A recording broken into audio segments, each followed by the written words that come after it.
বিগত 16 বছরে আওয়ামী লীগ ভারতকে বাংলাদেশের মনিবের কাতারে নিয়ে গিয়েছে এবং নিজেরা স্বেচ্ছায় দাসত্ব বরণ করেছে শুধুমাত্র নিজেদের ক্ষমতাকে সিকিউর করার জন্য। তাদের কাছে দেশ, দেশের মানুষ, দেশের সার্বভৌমত্বের চেয়ে ক্ষমতার মূল্যটা বেশি ছিল। যে কোনো মূল্যে তারা ক্ষমতায় থাকতে চেয়েছিল, যার একটা প্রমাণ কিছুদিন আগে খুনি শেখ হাসিনা তার একটা অডিও রেকর্ডে নিজেই দিয়েছেন। খুনি শেখ হাসিনা তার একটা অডিও রেকর্ডে বলছেন, যেহেতু আমার বিরুদ্ধে 227টি খুনের মামলা হয়েছে, তাই 227টি খুন তো করাই যায়। অর্থাৎ এই রক্ত পিপাসু খুনের পিপাসা এখনো শেষ হয়নি। যেখানে খুনির বিরুদ্ধে অন্তত 2000 খুনের মামলা হওয়ার কথা ছিল, মাত্র 227টি হয়েছে। সেখানে এই খুনি আরো বিন্দুমাত্র অনুশোচনা না করে খুনের কথা মুখে নিয়ে আসছে। এই খুনি গণভবনে তার রুমে তার পরিবারের যে সদস্যরা 15ই আগস্টে নিহত হয়েছেন তাদের ছবি রাখতো, যেন প্রতি রাতে ঘুমানোর সময় এবং প্রতিদিন সকালে ঘুম থেকে উঠে তার এই খুনের পিপাসা, নিজের ভিতরের যে ক্রোধ, রাগ, এগুলো যেন জীবন্ত থাকে এবং মানুষের উপরে, তার মতের বাইরে যারা যায় তাদের বিরুদ্ধে যেন এটা জাহির করতে পারে। আমরা বিগত 16 বছরে এই বাংলাদেশে আওয়ামী লীগ প্রতিষ্ঠা করেছে। বাংলাদেশের স্বাধীনতা ভারত এনে দিয়েছে বাংলাদেশকে, এবং যা আমরা কিছুদিন আগে 16 ডিসেম্বরে ভারতের প্রধানমন্ত্রী মোদি এবং রাষ্ট্রপতির ফেসবুক পোস্টে, টুইটার পোস্টে আমরা দেখেছি, তারা বাংলাদেশের স্বাধীনতাকে, বাংলাদেশের মুক্তিযুদ্ধকে ভারত পাকিস্তানের যুদ্ধ হিসেবে প্রেজেন্ট করছে। অর্থাৎ তারা ভিতরে ভিতরে যে বিষয়টা এতদিন বিশ্বাস করত, এই বিষয়টা তারা এখন প্রকাশ করছে, এবং এতদিন পরোক্ষভাবে এবং অনেক ক্ষেত্রে প্রত্যক্ষভাবে বাংলাদেশের উপরে এই বিশ্বাসটা চাপিয়ে দেওয়ার চেষ্টা করা হয়েছে। আমাদের এখন কাজ হচ্ছে, এই যে আমাদের তরুণ প্রজন্ম যারা নতুন যে কোনো যুক্তি, তথ্য নেয়ার জন্য সবসময় প্রস্তুত, ভালোকে গ্রহণ করার জন্য, খারাপকে ছুঁড়ে ফেলার জন্য, তাদেরকে আসলে বোঝাতে হবে যে একটা দেশ কোনোদিন দুইটা দেশের মধ্যে এমনি এমনি চলে আসে না। একটা দেশ কখনো আন্তর্জাতিক রাজনীতিতে এতটা উদার হয় না যে দুইটা দেশের যুদ্ধের মাঝখানে নিজে অংশগ্রহণ করবে। কারণ একটা যুদ্ধে যে কেউ অংশগ্রহণ করুক না কেন, হারুক অথবা জিতুক, তার সামরিক কিংবা তার সৈনিকের দিক থেকে হোক, রাষ্ট্রের দিক থেকে হোক, অর্থনৈতিক দিক থেকে হোক, তার ক্ষতিগ্রস্ত হওয়ার সম্ভাবনা অবশ্যই থাকবে। হয়তো যে হারবে তার বেশি, যে জিতবে তার কম, কিন্তু ক্ষতিগ্রস্ত হবে। এত বড় একটা দেশ এমনি এমনি বাংলাদেশের এই মুক্তিযুদ্ধের শেষ সময় গিয়ে বাংলাদেশের সাথে অংশগ্রহণ করেনি। আমার এই তরুণ প্রজন্মকে বোঝাতে হবে কিভাবে নিজের যে প্রতিদ্বন্দ্বী রাষ্ট্র পাকিস্তান, সেই পাকিস্তানকে দ্বিখণ্ডিত করার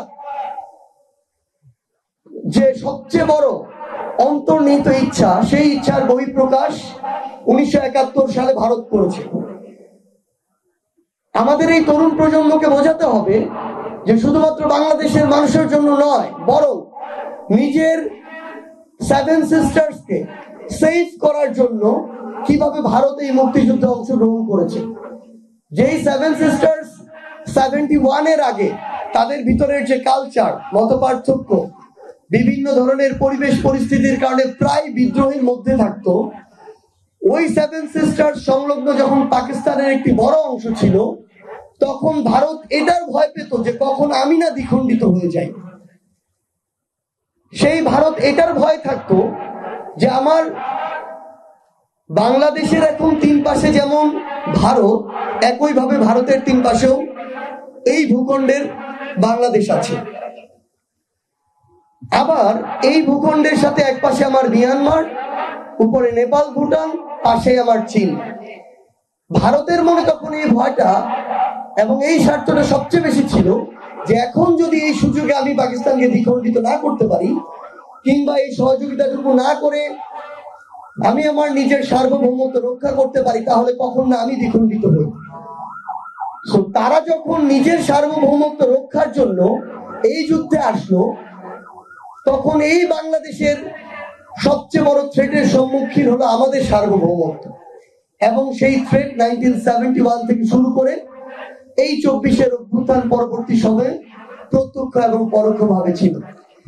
আমাদের এই তরুণ প্রজন্মকে বোঝাতে হবে যে 71-এর পূর্বে এবং পরে আন্তর্জাতিক যে আমাদের রাজনৈতিক পরাশক্তিগুলো, তাদের যে লবিং গুলো, সেখানে ভারতের সাথে রাশিয়ার কথা বলি, আমরা পাকিস্তানের সাথে চায়না আমেরিকার কথা বলি, কিংবা আমরা সাউথ এশিয়ার যে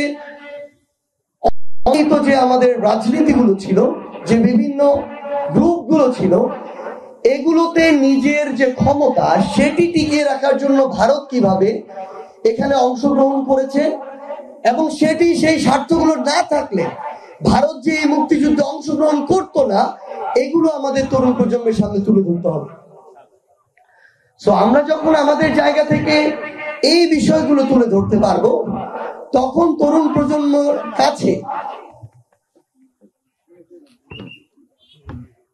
প্রজন্মের কাছে ভারতকে যেভাবে পীরের পর্যায়ে নিয়ে যাওয়া হয়েছে সেটিকে আমরা খণ্ডন করতে পারবো।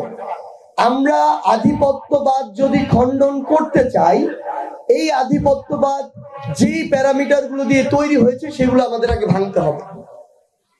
আমরা আমাদের জায়গা থেকে মনে করি যে আমরা যদি আমাদের এই ইয়াং জেনারেশনকে এই রিজন গুলো দেখাতে পারি, তাহলে আধিপত্যবাদ ভাঙার যে প্রসেসটা, এটা সাস্টেইন করবে। আদারওয়াইজ আবার আজকে থেকে 2, 4, 5 বছর পরে বা 10 বছর পরে যদি এই আধিপত্যবাদের সহযোগী অন্য যে কেউ যে কোনো ফর্মে আসে, তাহলে এটা আবার নতুন করে তারা গড়ে তোলার চেষ্টা করবে।